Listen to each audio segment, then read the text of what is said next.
nila ang tubig ay buhay. Pero paano kung sa panahon ng kalamidad, bawiin ito ang ibinibigay nitong buhay? Ramon! Kaya paalaan namin ngayong panahon ng tag-ulan, maging handa at alerto dahil kaakibat ng malakas at walang tigil na pag-ulan ang hindi maiwasang pagbaha.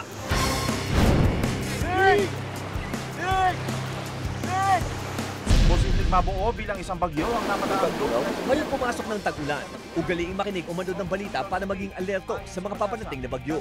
Kapag nabalita ang may nagbabantang sama ng panahon at bahain ang kinatitirikan ng bahay, agad alertuhin ng pamilya at maghanda para sa agarang paglikas. Ang ngit-ngit na kalikasan kapag humagupit, matindi kung lumagasa. Kaya ngayong panahon ng tag-ulan, mag-ingat po tayo at laging maging alerto. At tandaan po, sa anumang insidente, tumawag agad sa Rescue 5 hotline sa numero 922-5155.